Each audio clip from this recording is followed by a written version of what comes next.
يا أيها الذين آمنوا اتقوا الله ولتنظر نفس ما قدمت لغد واتقوا الله إن الله خبير بما تعملون. Sadaqallahul azim. Saudara-saudariku yang dirahmati Allah, mari sama-sama kita tidak pernah lupa bersyukur dengan membaca kalimat tahmid Alhamdulillah. Kita sudah berada di pertemuan yang ketiga. Kita mau coba langsung aplikasikan di dalam bentuk amaliyah tentang zikir dan doa yang jadi tema kita 3 hari ini. Bismillahirrahmanirrahim.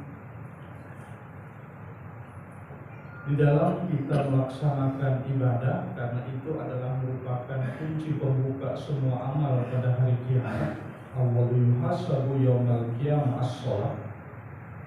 Maka itu yang kita jadikan penekanan dalam bentuk mengisi di mana zikirnya, di mana doanya. Nah, pertama kita harus kenali dulu pada saat kita lagi berdiri itu sebagai apa. Sebab kalau sudah berdiri begini berarti tidak ada alternatif pilihan lain melainkan ini huruf alif. Ya, alif itu di dalam Quran tidak ada yang mati. Dia hidup. Alladzi, pasti begitu dia. Tidak mungkin alif itu mati. Nah, kalau ini dianalogkan ke dalam diri kita, maka dia akan jadi pecah dua. Alif itu ada yang hidup, ada yang mati. Nah, yang hidup itu namanya ruh di dalam tubuh, yang mati itu namanya tubuh. Jadi pembahagian alif itu ada di dalam satu diri. Makanya sholat itu tidak mungkin diam, pasti dia bergerak, dinamis. Karena maunya Allah begitu orang Islam itu. Tidak hanya pasrah, tapi ada action. Tidak hanya menerima, tapi ada ikhtiar. Itu selalu begitu ya. Makanya kalau ada orang Islam begitu kena sesuatu musibah, bala, bencana, ujian, langsung down. Hati-hati. Wala tayyasu min rauhillah indal qaumul kafir. Tidak ada itu orang berputus asa kecuali orang itu kafir. Nah, kacau kan sudah. Karena pasti tercabut unsur Allah di dalam diri itu, berarti dia lupa zikir. Sebab kalau sudah kena aturan seperti itu, wala nabluwannakum bisyai'in minal khawfi wal ju'i wa naqsin minal amwal wal anfus, Al-Baqarah 153 sampai 157 itu. Nanti pada saatnya, pada waktunya, suka atau tidak suka, nanti berlaku qada dan qadar kepadamu. Suka atau tidak suka, karena itu sudah bagian rukun iman. Ujian baik dan buruk, kekurangan harta, tanam-tanaman, tumbuh-tumbuhan, usaha dibotekin orang, dibolari, dikibuli, sudah siap panen tiba-tiba kena bencana alam, banjir lah, hujan lah, kebakaran lah. Nah, termasuk yang paling terdekat adalah wal anfus, orang-orang yang kamu cintai, kau ambil kata Allah. Lalu Rasul dikasih tahu, Muhammad bilangi sama orang yang kena musibah itu, wasyirus sabirin. Kasih tahu agar mereka sabar. Lalu apa paket sabar yang ditawarkan Allah? Wa idza asabatkum musibah qalu inna lillahi wa inna ilaihi raji'un. Itu versi dari Quran. Kembalikan dulu masalah yang menimpa kepadamu itu kepada yang memberi, yaitu Allah. Nah, karena fisik ini tidak mampu, bilang Nabi, tabah la haula wala quwwata illa billahil aliyyil azim. Jadi orang yang kena musibah, diuji, dicoba, amalannya dua itu, kata Rasul. Ucapkan dulu innalillah supaya kamu menerima bahwa itu qada dan qadarnya Allah. Kamu gak bisa lari. Itu sudah ketentuannya dari Allah. Yang bisa itu diminimalisir akibat dampak yang terjadi dari apa yang diberikan Allah itu. Karena bukan kamu saja yang terdampak, tapi lingkungan sekitarmu juga terdampak. Makanya orang-orang yang habis meninggal keluarganya langsung ikut juga pembacaan 83 ayat. Di tengah-tengah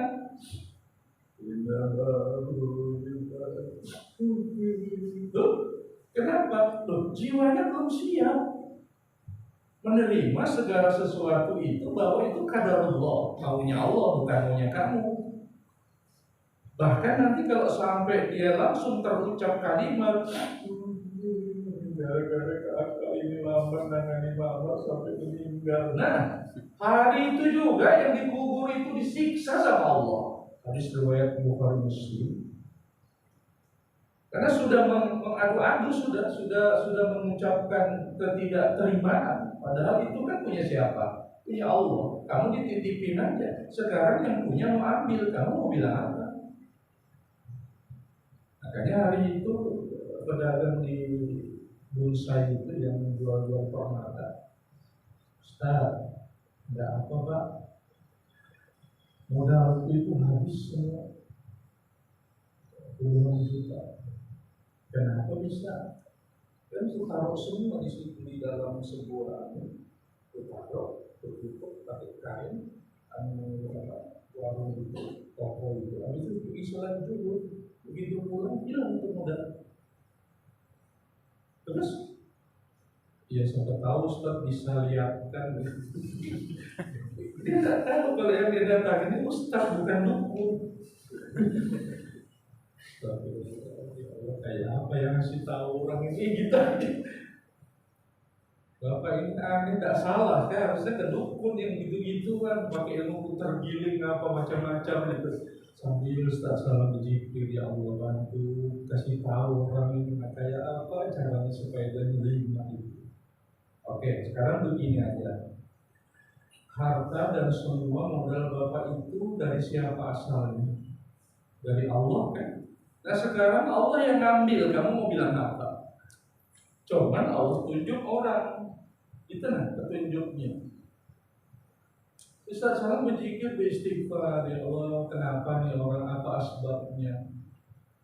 Oh memang Bapak sudah diincar selama sebulanan ini. Dia sudah punya jaringan, nanti di anunya itu di daerahnya di situ, nah Pak, di jalan kilat. Tapi kalau omongan ini yang Bapak pakai ke sana jadi fitnah. Pasti akan ditanyain dari mana kamu tahu kalau bosnya di situ. Sementara kita kan perjalanan ruhiyah melihatnya. Sementara kasus itu terjadi fisik. Apa tidak jadi fitnah? Sudah begini aja, tidak usah diurusi. Kan Bapak maunya kan kembali itu harta. Iya Pak Ustaz. Nah, sejak mulai nanti hari ini Bapak tidak usah baca amalan apa-apa, itu aja Bapak baca pakai nafas. Inna lillahi wa inna ilaihi raji'un. Nah, itu aja Bapak amalkan. Habis itu pulang dia, bilang istrinya, tadi Bapak keluar mukanya meremut, tapi begitu boleh dari rumah Ustaz Salam mukanya cerah sih. Kenapa Bang? Iya, dia Ustaz Salam kayaknya boleh keluar.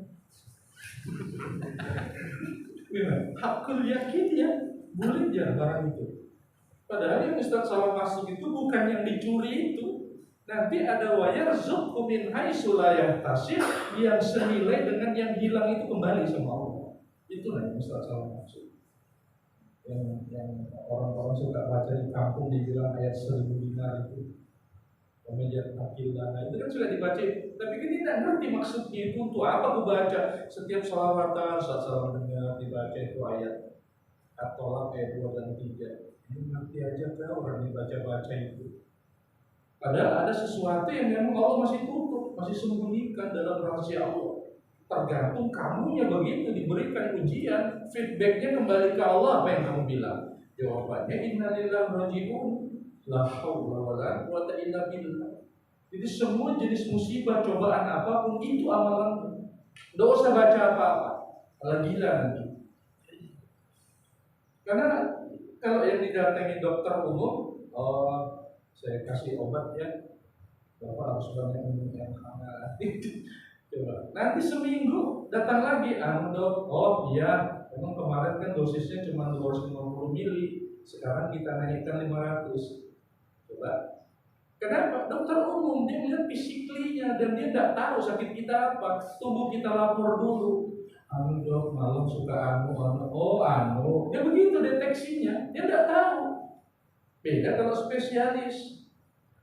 Tidak tahu ini dok, panas terus, tidak turun-turun, sudah begini aja kelek.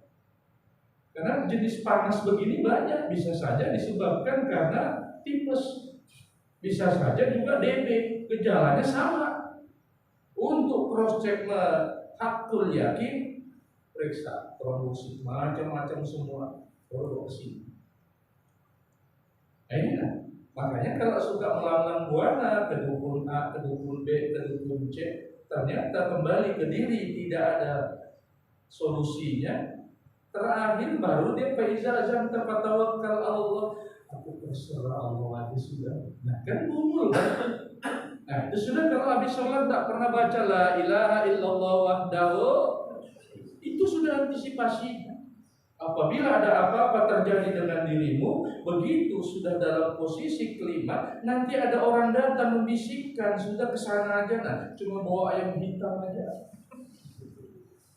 Berarti sudah kemana itu? Kedukun, santro, tomaca, orang pintar.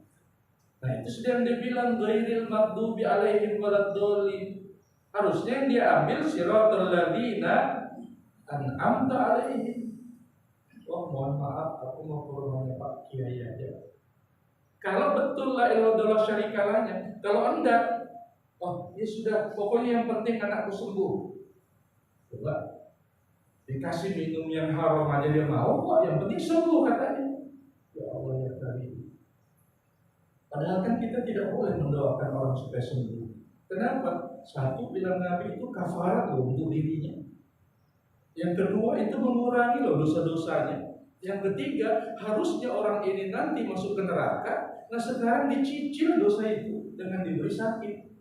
Yang keempat, ini yang mau dikasih naik imannya. Yang kelima, derajat orang itu mau diangkat. Makanya jamaah selalu kita bilang, kalau kamu datangi kepada orang yang kena musibah, oke lah secara umum kamu mendoakan dia sebagai hakul muslim alal muslim. Tapi kalau ditanya doanya siapa yang paling mustajabah, orang yang datang menjenguk apa orang yang kena musibah? Jawabannya yang kena musibah lebih dekat dengan Allah, jadi doanya lebih mustajabah dari kita yang sehat. Itu yang kadang kita lupa. Selesai kita baca doa, mau pamit pulang bisikkan, Mas coba didoakan juga anakku ini ada tender mau diambil. Itu aja dia ngomong. Tapi daftarnya sudah naik. Karena doanya dia lagi dekat, lagi diuji sama Allah. Pada saat kita dalam keadaan dihinakan, saat itu disuruh minta doa, termasuk diantaranya sujud.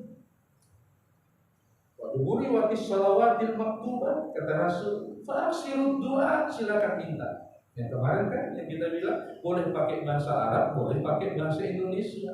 Tapi bahasa Indonesia harus dalam hati atau sir terdengar oleh telinga kita saja. Karena sampai kalau terdengar terucap nyaring, jadi hukumnya makruh, mengganggu tetangga sebelah, kita tanggung dosanya, umat kita tidak khusyuk. Nah, makanya di sini perlu dikenali berdiri kita sebagai huruf alif, berdiri tegak lurus. Makanya Nabi bilang selalu sukufakum pada tasbiyati suku min tamamis sholah atau min iqamatis sholah, rapatkan luruskan kakimu. Kenapa? Karena kita menegakkan huruf alif. Tidak mungkin ini bengkok-bengkok, miring-miring. Harus lurus. Ini simbol daripada tegak lurusnya arasy ke langit. Komunikasi kita sebentar, karena sebentar akan dibuka dengan kalimat zikir. Naik dia, as-sholatu mi'rajul mu'minin. Kita pakai ilmunya, zikir yang nafas itu. Nah begitu cara mi'rajnya kita dalam sholat. Kalau Rasul kan mukjizat langsung dibawa. Kalau kita sosoknya sudah ada dengan zikir Allah, kenapa tidak pakai itu? Sementara Nabi bilang as-sholatu mi'rajul mu'minin, sholat itu mi'rajnya orang beriman kepada Allah. Tuh kamu, kapan mi'raj ketemu Allah? Karena tidak ngerti ilmunya. Sehingga takbirnya Allahu Akbar, akhirnya sholat, hakikatnya belum. Kenapa? Minal bait ilal masjid, minal bait ilal masjid. Kalau Rasul apa? Wa inda sidratil muntaha, naik. Lalu kenapa kamu tidak naik? Hanya seputar masjid aja, musola saja ibadahnya, karena sholatnya secara syariat, hakikatnya belum masuk. Nah, di situ persoalannya. Makanya kemarin menjadi ayat 11, kamu diangkat derajatmu karena imannya dan karena SDM-nya. Iman mana bisa berdiri sendiri kalau tidak dengan ilmu. Iman sama ilmu tidak bisa akan ada hasil kalau tidak dengan amal. Buktikan bahwa kamu beriman. Buktikan kalau kamu orang punya pengetahuan, itu dengan amal. Makanya ketiga acuan ini tidak bisa dipisah-pisah. Aku mau beramal saja, tidak bisa kalau kamu tidak teori dulu, yakin sama Allah. Makanya ada falsafah di dalam bahasa Buddhis itu, iga makbere, iga maktarina. Dari siapa rezeki itu? Allah. Lalu kamu mau berikan untuk siapa? Allah. Kenapa bisa? Loh, saya orang kaya. Ini adalah af'alullah, af'al kreasinya Allah yang paling sempurna. Lalu orang miskin juga sama dengan kita, af'alnya Allah, kreasinya Allah. Makanya Allah bilang, dulu aku miskin, tidak ada yang mau beri. Loh, kan dia maha kaya. Bukan itu kata Allah. Aku ada di sebelahnya orang miskin, nunggu dermanya kamu, tapi kamu gak datang. Coba. Sementara kita berdoa setengah mati sudah di masjidnya. Rabbi firli wali walidayya walil mu'minin wal mu'minati wal mu'minin wal mu'minat. Waktu berdoa itu. Tapi begitu dia jalan ke sana, berada di alam lagi aktivitas, tiba-tiba ada pengemis, ada penjual asongan, ada orang dorong gerobak. Ada enggak dia bilang, ya Allah bantu orang itu supaya enggak jadi pengemis lagi? Ada? Coba. Makanya konotasi sholat kita hanya terfokus kepada 5 waktu. Padahal waktu turun kepada Rasul, sholat itu 50 waktu. Jadi 45-nya ini wahai kemana? Karena yang dijahirkan sama Allah yang 5 waktu, makanya diatur waktunya di surah 4103 itu, inna sholata kanat 'alal mu'minina kitaban mawquta. Sesungguhnya sholat itu aku yang ngatur, bukan kamu. Maka muncullah jadwal waktu sepanjang masa. Gak tahu jadwal jamnya kita di sini kayaknya kecepatan, 2 menit kan. Buktinya orang sudah aja tidak sholat sunat, baru yang konten syariat yang ajannya itu baru ajan. Kenapa? Mungkin di sini nyetelnya berdasarkan sesuai dengan jadwal waktu itu.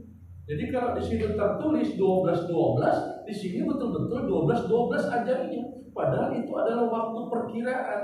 Makanya catatan kaki di bawah itu ada selalu tertulis ikhtiyat, kehati-hatian 2 menit selain waktu yang ditentukan.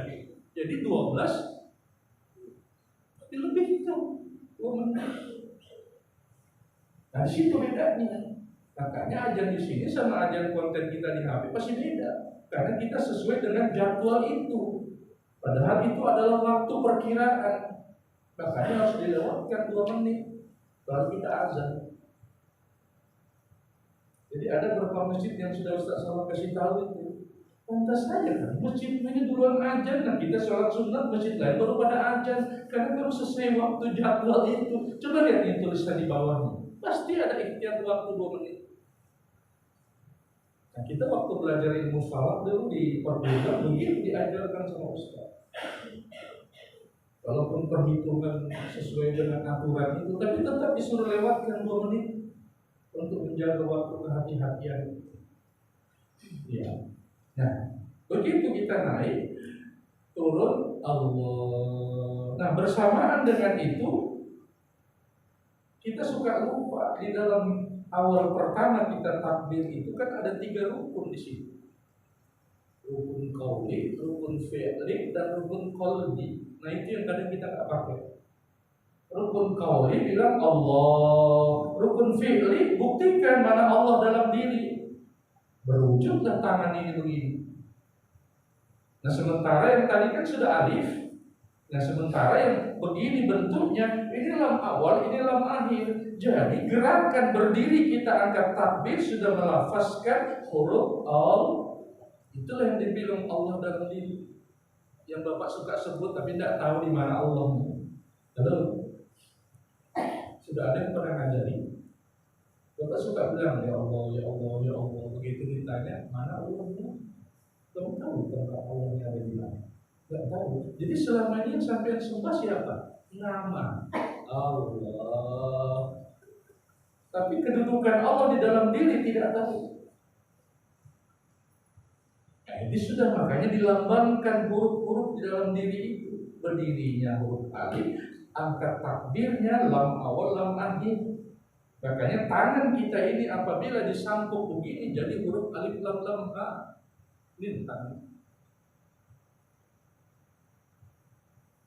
Jadi sudah melambangkan huruf, makanya dibilang ini af'alullah. Cuman yang jadi persoalan satu saja, kita tidak boleh menyebut diri kita sebagai itu aja satu. Padahal zat, sifat, asma, af'al diberikan semua ke dalam diri. Zat ada di ruh, sifat ada di seluruh panca indera yang kemarin. Asma panjenengan kita, ya gulam inni samaitu bima samatillah bedu bin bedu barakallah. Itu kan dipakai nama Allah dalam bentuk tasmiah. Lalu yang keempat af'alullah. Kita ini adalah af'al perbuatan Allah, kreasi terbaik. Makanya Quran bilang fi ahsani taqwim, paling sempurna. Makanya waktu kamu berdiri itu seolah-olah kamu paling agung. Cuman kalimatnya bilang Allahu Akbar, bukan kamu tapi aku yang agung. Makanya disuruh tadarruk wa khufya, disuruh tunduk. Sehingga begitu kita bilang Allahu Akbar, salam tidak ada yang ada Allah. Kenapa? Allah Ta'ala qiyamuhu bi nafsi, dia berdiri dengan sendirinya. Jadi kamu yang ditegakkan bukan Allah. Makanya kita sholat, tidak sholat, Allah tetap akbar, kamu yang muji. Itulah gunanya kenapa disuruh masuk mengenal itu. Al-Baqarah juga 186. Wa idza sa'alaka ibadi anni fa inni qarib. Muhammad, kalau mereka tanya kepadamu tentang aku, kasih tahu bilani padai aku itu dekat. Nah, coba. Makanya Allah ya Allah, berarti dia tidak tahu kedudukan Allah dan hamba ini. Allahu Akbar, Bismillahirrahmanirrahim. Biasa kapan dengar ini? Tarawih dan Idul Fitri, Idul Adha. Coba. Kan sudah ada dijepit di sini, ngapain berteriak-teriak? Kan konsumsinya ini supaya orang mendengar. Lalu kalau kamu yang seperti itu tadi, berarti kamu tidak tahu di mana kedudukan Allah di dalam diri. Kamu anggap Allah itu ada di langit, makanya kamu teriaki seolah-olah Allah itu tuli. Yang tuli itu kan kamu, Allah kan ada tuli-tulinya. Itu kalau dibilang samanya Allah itu nggak mendengar. Kita paling begini aja, nggak tahu orang bicara di ruangan sebelah. Kalau Allah kan tidak mengenal ruang dan waktu. Makanya begitu Bapak coba nanti malam zikir jam 12 ke atas. Abdul dzikri fa'lam annahu qawlu la ilaha illallah. Isi dalamnya la ma'bud bihaqqin illallah, itu isinya. Ini enggak la ilaha illallah. Nah, itu bukan isinya itu. Ini buah, ada kulit, ada daging, ada biji. Nah kan kita baru di daging. La ilaha illallah kan masih di kulit, berarti kan belum buah namanya. Kan ada 3 komponen di dalamnya. Kamu masih bermain di luar saja. La ilaha illallah, la ilaha illallah, la ilaha illallah. Itu kan masih kulitnya. Makanya tadi diajarkan ilmu qalbinya dalam hati. Masuk zikir nafasnya. Begitu sudah tersengal-sengal, buang la ilaha, ambil yang di ujung.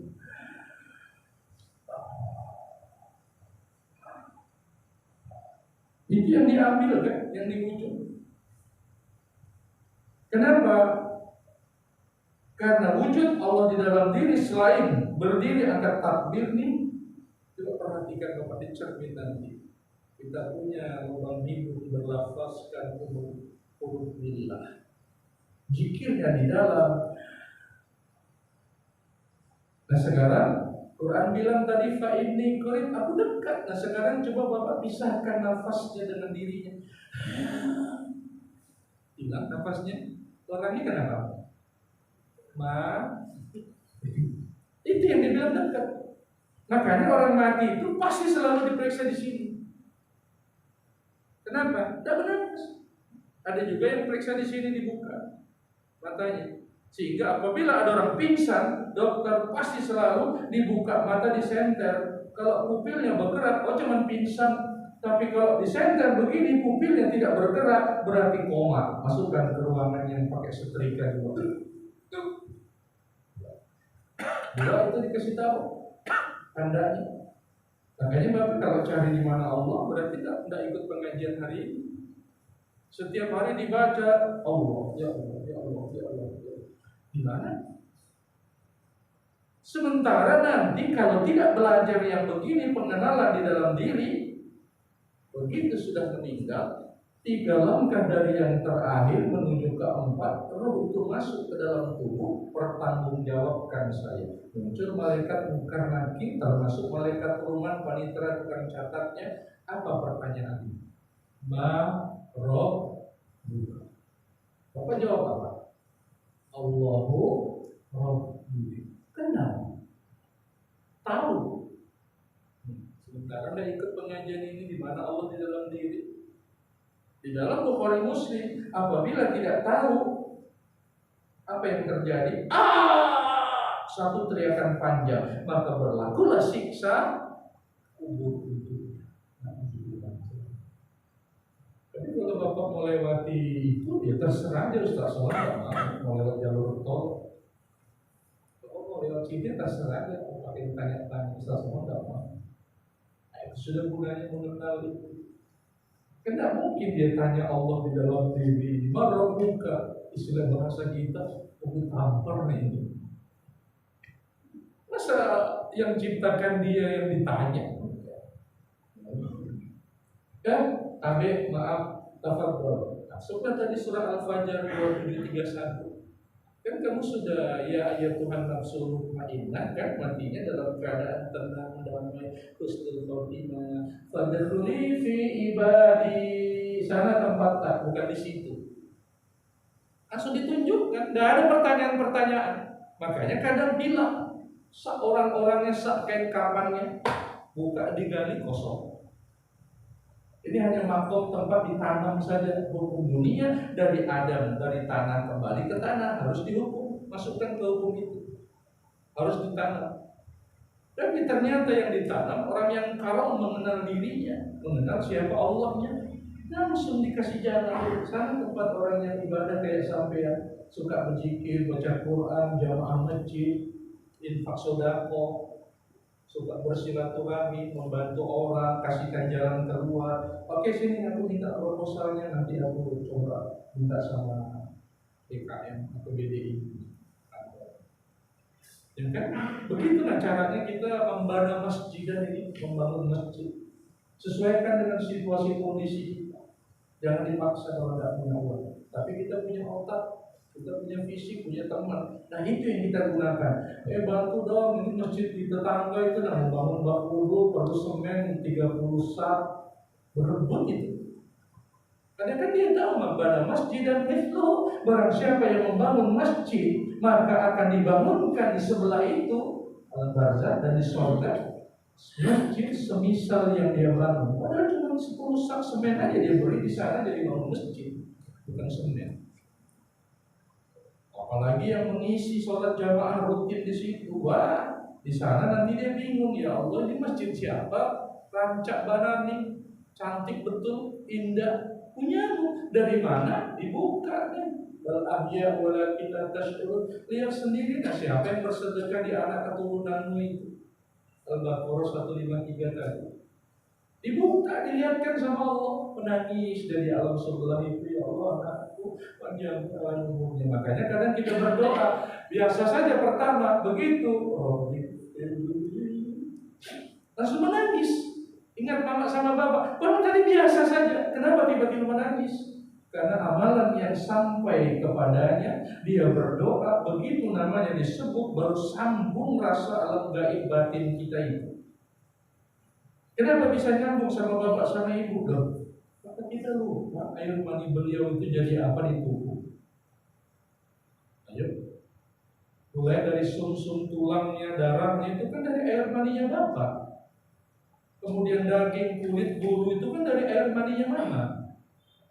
Makanya kenapa sampai kita tidak boleh mama ini, bapak ini katro, wong beso.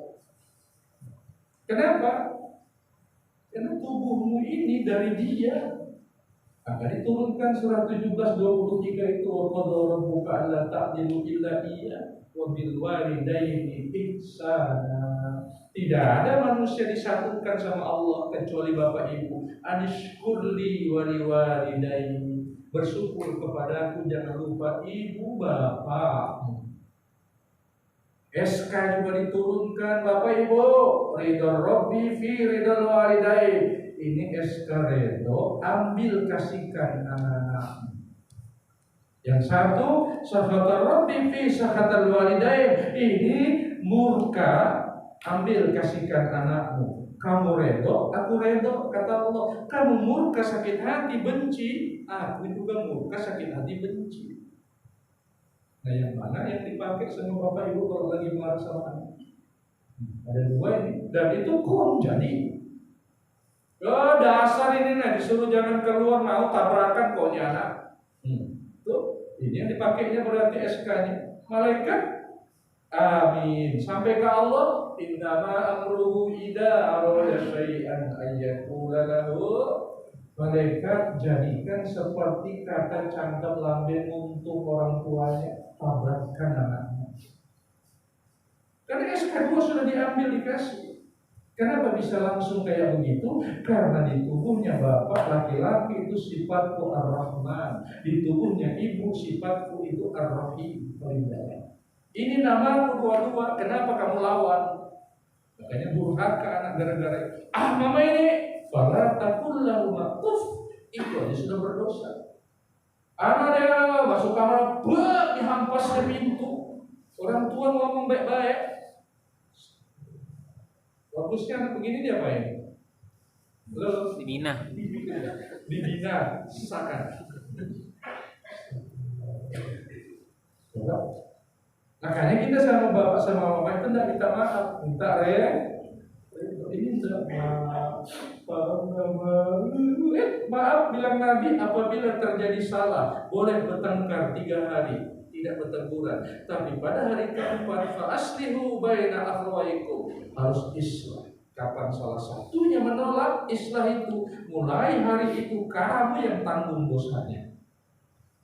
Ayo, kita berteguran sama istri gara-gara uang insentif tidak kita kasih. Maunya kan biasa begitu kan pegawai, gaji yang dikasih, insentif enggak. Ada orangnya di sini. Loh, makanya kan tangannya kadang, kenapa tangan ini kayak kamu ya? Ada amanah yang tak sampai. Insentif, gaji 13, tunjangan lebaran, dibuka dulu, kurangi, masukkan di ATM. Mana anunya, ambil itu ada di ATM. Baru sudah dikurangi itu. Ada orangnya di sini. Tidak ada ya? Tidak ada, apa tidak jauh beda? Itu kembali feedback ke diri kita sendiri. Coba kasihkan langsung semua sama istri. Yang jomblo kasihkan semua sama orang tuamu. Dia punya redo. Kamu tidak usah ambil gajimu itu. Nanti akan bayar zuku min haisu la yahtasib. Doanya, ya Allah, anakku beda yang satu ini, bukakan kerannya, bantu mudah, lancar. 24 jam kembali yang kita kasih. Karena Salam sudah buktikan. Mau kuliah juga ke Makassar, malam minta izin bapak sama mama, izin semua. Begitu duduk di pesawat di Bandara Sepinggan, dulu kan masih ada pesawat merpati namanya. Penumpang merpati jurusan Ujung Pandang, silahkan naikkan. Coba kamu baru berangkat di sini ada. Hah? Loh, tadi malam aku sudah dapat izin, mama sudah di tiket, ambil lagi, tidak mau jadi berangkat. Oh iya sudah. Coba kalau dia tidak mungkin Ustaz Salam dapat DRS. Bilangnya nanti BA pasti bawa anak. Tidak duduk. Minta uang terus tiap bulan pulang-pulang, siapa itu nak? Anu mak ngandung sama cucu. Hah? Mati. Saya Ustaz Salam tidak mau. Makanya begitu kangen betul sama orang tua, tidur Ustaz salah. Besok, mama ada duduk di ya, pakai baju Kenapa bisa tembus? Kenapa? Darah daging kita dari dia asalnya. Jadi kita tidur ingat dia, ya Allah kangen sama mama, pasti ketemu. Karena kita punya signal itu ada microchip ternyata gitu. Makanya bapak sama ibu nanti kalau punya anak, lama dia tidak datang, tidak usah ditelepon, duduk di luar aja. Pakai amalan Ustaz Salam, istighfar 3 kali, berniat, ya Allah kemana yang ragil sudah sebulan gak datang. Biasanya bawa ampau, itu aja. Dalam 5 menit, Assalamualaikum. Tertarik jiwanya itu. Dia panggil pakai kolbunya paling dalam. Datang itu. Tidak usah ditelepon. Datang sudah kamu nak. Iya nama aku tak ingat bapak terus saya bilang di Riau. Dipanggil terus tiap hari. Makanya ibu-ibu yang persoalan dengan suami, untuk cara mengembalikannya, ibu itu kita kasih amalan innalillah wa inna rojiun, tapi anaknya kita kasih tahu setiap kamu mau makan, mau minum, mau tidur, panggil bapakmu. Kan dia, ya Allah, Adin tidak ibu bapak sama bendanya di seberang, kembalikan bapaknya ya Allah. Biar dikasih minum muntah yang apa sampai lupa anak bini, tidak bisa karena darah daging nasab itu mendidih badannya. Pak, udah nak, udah teriak. Hebatnya. Kalau istri nggak bisa karena dia hanya hubungan perkawinan, bukan nasab saudara, bukan nasab sesusuan. Makanya kalau sudah mulai begini dia kiwil, tinggal putus. Untuk mengembalikannya nikah batin lagi syahadat. Jawab deh, jadi kejadian istri lagi asyhadu an la ilaha illallah, dijawab sama suami wa asyhadu anna muhammadar rasulullah. Nah kembali lagi itu yang tadi bertengkar sebulan dengan lain. Kalau tidak begini dia masuk ke pengadilan itu sudah. Nah kita tidak mau kembali lurus. Kalau gitu tak jadi itu nikah, perbaharui lagi nikahmu. Muncullah tadi nikah lahir batin itu dasarnya An-Nisa ayat 1. Wattaqullah alladzi tasaaluna bihi wal arham. Kamu kan sudah bertakwa sama Allah, pakai dong namaku satu sama lain saling meminta. Dalam hukum pernikahan namanya ijab qabul, dalam teori namanya timbang terima 2 kalimat syahadat. Makanya ibu salah ajarin. Kalau suamimu berangkat keluar kantor, bacakan amalan zikir, cium tangannya. 1, doakan dalam hati, ya Allah lindungi suamiku pulang pergi kantor supaya ini kada telanjian. Yang kedua, mau balik bang, mau kantor bang, mau berangkat bang, ke Bandung bang, berapa hari? 3 hari, sini dulu. Asyhadu an la ilaha illallah. Jawab bang, asyhadu anna muhammadar rasulullah. Si bacok tak bisa bangun. Setelah menjadi itu gitu. Suamimu di lokasi. Iya, sini Pak dulu. Karena di lokasi kalau sudah habis makan sahur kan tidur, ngapain lagi kalau nggak cari kesana kemari. Kalau sudah melihat juyina linnasi hubus syahwat minan nisa, itu kan fitrahnya laki-laki selalu menduakan perempuan. Kalau tidak diikat dengan syahadat, lepas kontrol, akhirnya berapa sih dek kamu semalam dipakai? Ada di sini orang yang pengalaman gitu ada? Tidak ada Pak Ustadz, tapi kenapa tunduk? Nah itu sudah gunanya mandi tobat itu berperonaka ya Allah, ya tobatkan tubuhku yang bahagia tadi berperonaka ya Allah, tobatkan ya Allah tubuhku yang bahagia ini lahir batin. Berperonaka ya Allah, tobatkan ya Allah tubuhku lahir batin ujung rambut sampai ujung kaki. Nah dibersihkan sudah kemaluan, kembali lagi itu bersinar. Oke, sampai sini ada yang mau ditanya, kita silakan. Iya. Untuk Isra Mi'raj yang saya tanyakan, apakah perjalanan itu yang kasarnya atau yang halusnya? Iya. Dan situ perjalanannya bertemu dengan Allah, apakah itu yang kasarnya atau halusnya? Iya. Itu aja Ustaz.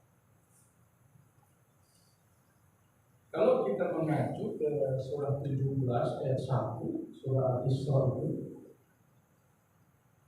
di situ sudah jelas kalimatnya, Subhanalladzi asra bi abdihi. Itu kalimatnya. Subhana menunjukkan kalimat pujian paling suci untuk Allah. Maha suci Allah, apanya? Zatku, sifatku, namaku, perbuatanku. Itu. Jadi isinya subhana itu ada 4 yang tadi. Zat, sifat, asma, dan af'al. Nah, kemudian siapa yang memanggil Muhammad ini? Asra, keinginan Allah, bukan sara. Muhammad berjalan. Ini Allah yang perjalankan. Jadi Allah yang undang. Ingat, sebelum Rasulullah diangkat oleh Allah dalam perjalanan Isra wal Mi'raj, apa yang terjadi dengan Rasulullah? Meninggalkan paman sama istri tercintanya. Umat Islam diintimidasi, kan goyang Rasulullah. Nah, karena Allah tidak mau utusannya dalam posisi seperti itu, lalu diutuslah 2 malaikat Jibril dan Mikail untuk memberi kabar liduriyahu min ayatina. Nanti akan kuperlihatkan sebahagian tanda-tanda kebesaranku. Yang terjadi itu kecil, tidak ada apa-apanya dengan yang kulihatkan sebentar. Tapi syaratnya dibersihkan dulu. Ada yang bilang hanya di sini saja. Ada yang bilang dari tenggorokan ke dada sampai di pusat betul-betul operasi besar dibuka. Nah, di dalam hati itu ada tanda titik yang kita bilang 7 roha, tempat jin setan nongol, hasut, iri, dengki, sombong, macam-macam di situ dalam. Nah, itu yang dibersihkan. Lalu diisi dengan hikmah, iman, dan ilmu, dicuci dengan air Zam-Zam. Tadi statusnya Muhammad, begitu sudah dibersihkan, disiram, dikasih nur dari malaikat, maka lalu terjadilah sesuatu pada diri Rasulullah, berubah statusnya dari Muhammad menjadi Nur Muhammad. Makanya Rasul tidak menggunakan media apa-apa waktu berjalan. Kenapa? Dari segi perjalanan gaib, Allah sudah membekali qalbunya bersinar dengan nurnya. Baru pendampingnya 2 malaikat. Siapa yang berani ganggu? Maka dia menembus dimensi itu. Lalu siapa yang berangkat? Persyaratan zahir, Muhammad diuji dengan bala bencana. Persyaratan batin, qalbunya sudah dinaikkan gridnya 110 jadi 220 voltase. Nah, ini yang diberangkatkan. Makanya kalimatnya menggunakan subhanalladzi asra bi abdihi, hambaku. Kalau dibilang hamba itu ada jasadnya, ada ruhnya. Kecuali kalau dia menggunakan subhanalladzi asra bi ruhi. Kalau dia menggunakan itu berarti Muhammad tubuhnya ada di sana, tapi ruhnya yang berangkat. Nah, sekarang di mana orang ada ruhnya meninggalkan jasad, orangnya masih hidup. Kalau yang kemarin kan kita bilang, kenapa tubuh itu bisa melanglang buana ke sana kemari? Ruh tetap ada, tapi yang di dalamnya itu yang keluar yang kita sebut sebagai nafs, jiwa, atmo, bahagian dari ruh. Ini yang berjalan melanglang buana, menembus dengar, ketemu, dan sebagainya. Nah, kalau yang itu terjadi, Nabi bisa dibilang mimpi, tapi kan tidak. Karena persyaratan zahir batin sudah dilakukan. Makanya begitu kita pakai zikir itu, Allah. Apa kata Allah dalam hadis kursi? Wa inda zonni wa abdibi. Aku sudah ada di dalam yakinnya hamba itu. Cuma itu aja dipakai. Seiring dengan Allahnya itu, seiring juga dengan kalimatnya. Makanya disuruh kan posisi tangan itu kan begini kan. Mohon maaf, ini bukan pameran jam ya. Apa? Tidak lain. Ini Ustaz Sulaiman tidak beli, dikasih.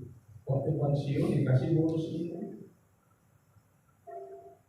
Jadi masih ada segel, ada kotaknya jadi panjang. Ini tidak pamer ya, kasih tahu ya.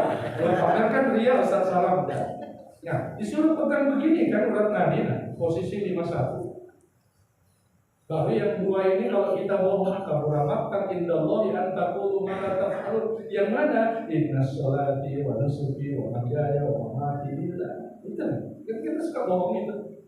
hidup dan matiku kuserahkan padamu. Ternyata pacarnya selingkuh, mulai gila dia.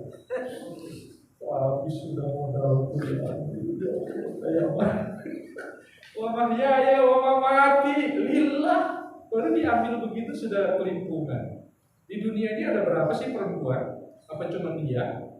Apalagi sekarang frekuensinya 1:7, ada yang bilang 1:10.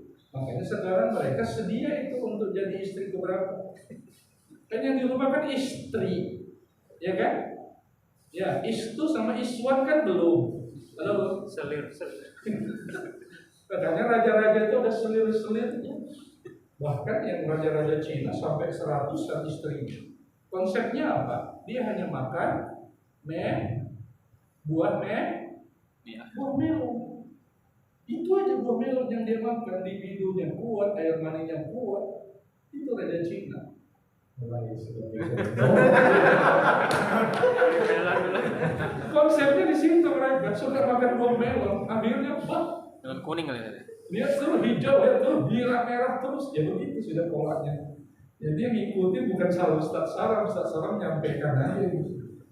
Nah jadi begitu, jadi orang-orang yang Nabi itu dibawa, ingat perjalanan ini bukan hanya Muhammad, sampai perjalanan itu dianggap sebagai lailan, semalam, tidak cukup semalam dalam sekejap saja. Ada yang bilang Nabi berangkat sekitar jam 00, jam 04 sudah balik. Ditafsir itu. Ada yang bilang juga mulai dari Ba'da Isya sampai jam 04 sudah balik. Itu perjalanan minal masjid ilal masjid dan wa inda sidratil muntaha. Dua perjalanan itu, perjalanan dunia dan perjalanan alam gaib. Lailan semalam saja. Nah dulu orang kan Muhammad Majnun, ini ada orang gila, tidak percaya, ada kafir semua kembali lagi. Nah Dr. Quraisy Shihab, apa dia bilang? Saya dari Makassar, ada tugas di Jakarta, saya ambil saya punya jas, saya pakai, dan selama saya aktivitas di Jakarta 3 jam, lalu saya balik lagi ke Makassar, saya nggak sadar kalau di situ ada seekor semut yang ikut melihat Monas, melihat SeaWorld, melihat Istiqlal. Begitu baju saya taruh, si semut ini cerita sama kocok-kocoknya semut. Bro, aku dari Jakarta baru lihat Monas, bote. Nah itu kan analognya. Nggak dipercaya. Terus semut bisa ke Jakarta, dia lupa ada yang bawa. Bukan maunya semut.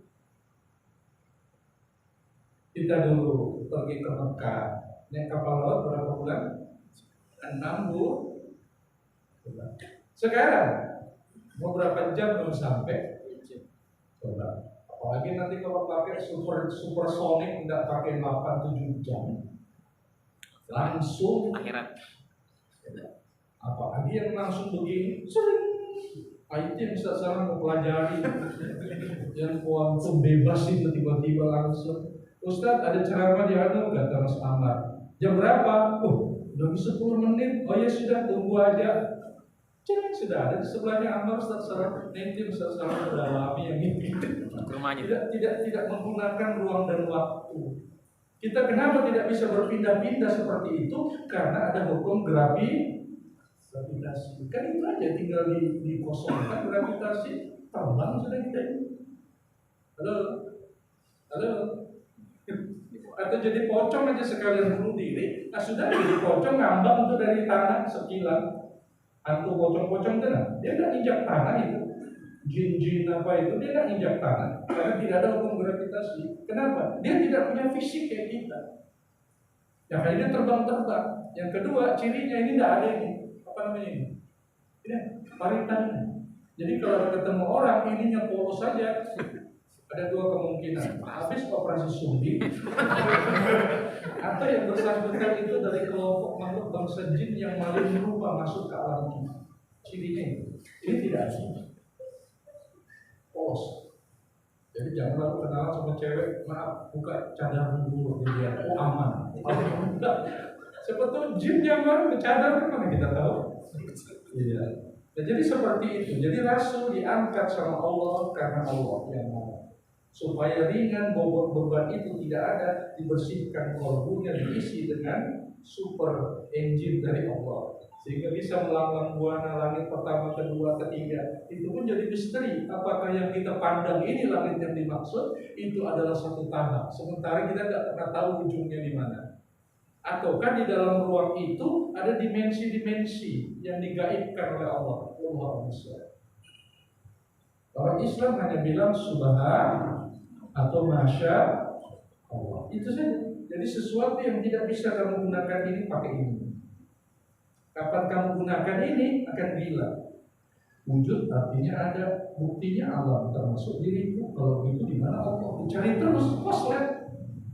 Akhirnya di pasar, subhanallah, subhanallah, subhanallah. Pak, beli apa Pak? Subhanallah, subhanallah, subhanallah. Ada kan yang di kalangan kesan itu, yang pakai gamis jalan begini di pasar. Ketinggian ilmu, koslet. Karena ada yang bimbing. Mencari Allah, tidak kembali ke diri. Tidak dibimbing sama guru, cara menunjuknya. Kembali ke diri, apalagi baca kitab sendiri, memahami sendiri. Tidak muzakarah sama guru, bagaimana cara pengamalan pelaksanaannya. Hilang khodam yang di buku masuk ke dalam diri itu. Sampai berapa tahun yang lalu Ustaz Salam didatangi seorang anak muda perempuan. Ustaz, mau tanya, apa itu Muhammad dan Nur Muhammad? Nah, semudah ini tanya masalah itu. Belum ada filmnya Ustaz Salam, masih blank. Oh begini, aku begini. Tapi kan Pak Ustaz, setiap Ustaz Salam jawab selalu bilang tapi kan. Kejarnya terus begitu. Jawab lagi, kan terakhir Ustaz, boleh nggak saya nginep malam ini di sini di musola? Waktu itu masih di Gunung Butur. Ustaz Salam masih jadi Sunan Gunung Butur. Mulai berjalan sudah. Saya di musolanya Ustaz Salam saja ibadah, saya tidak tidur. Dia semalaman mau ibadah di situ, tidak tidur. Nah, sementara yang kita tahu makhluk yang tidak tidur makhluk bangsa jin. Aduh, saya Ustaz Salam tidak punya ilmu apa itu namanya hipnoterapi.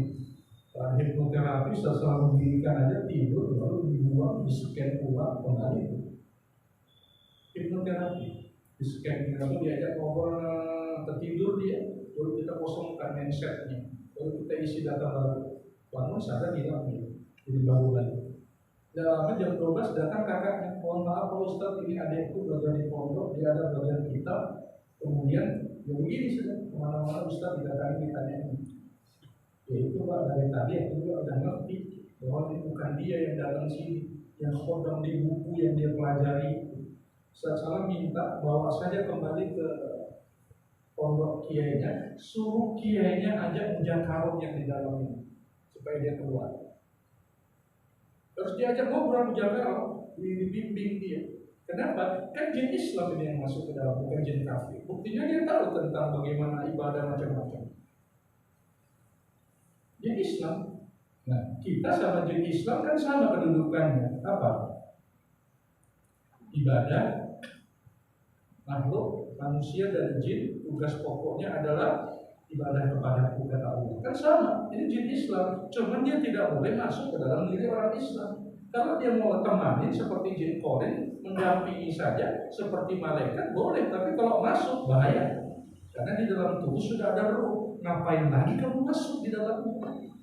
Kan tubuh sama ruh, yang masuk khodam, ruhnya jadi lemah, lalu dia dominan. Jadi Nur Muhammadnya hilang.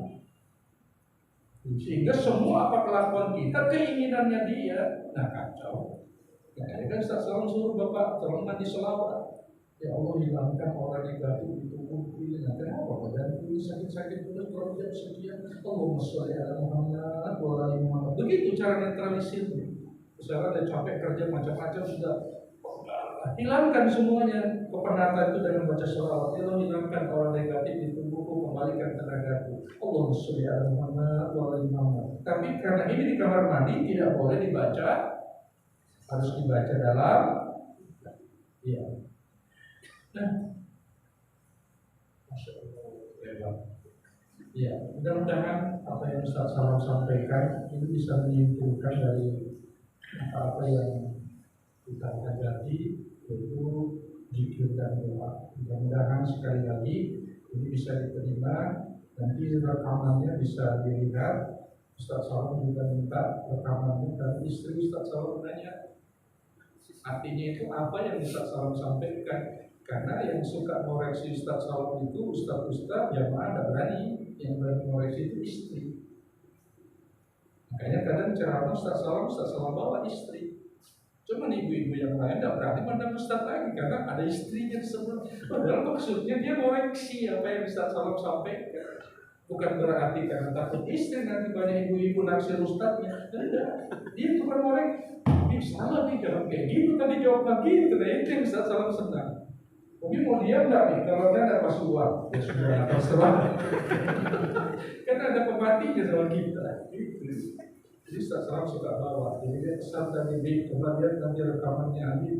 Nanti ya dikasih yang ke dalam, orang belum nyampe, stres semua, nanti roket terus dulu. Tidak, insya Allah tidak. Bismillahirrahmanirrahim. Allahumma aftah lana hikmataka wansur alaina rahmataka min huzaina rahmatika ya arhamar rahimin. Allahumma rabbana taqabbal minna innaka antas samiul alim wa tub alaina innaka antat tawwabur rahim. Allahumma rabbana atina fid dunya hasanah wa fil akhirati hasanah wa qina adzabannar walhamdulillahi rabbil alamin. Taqabbalallahu minkum. Kita tutup dengan kafaratul majelis. Subhanallahumma wa bihamdik asyhadu an la ilaha illa anta astaghfiruka wa atubu ilaik. Lebih kurang mohon maaf. Assalamualaikum warahmatullahi wabarakatuh.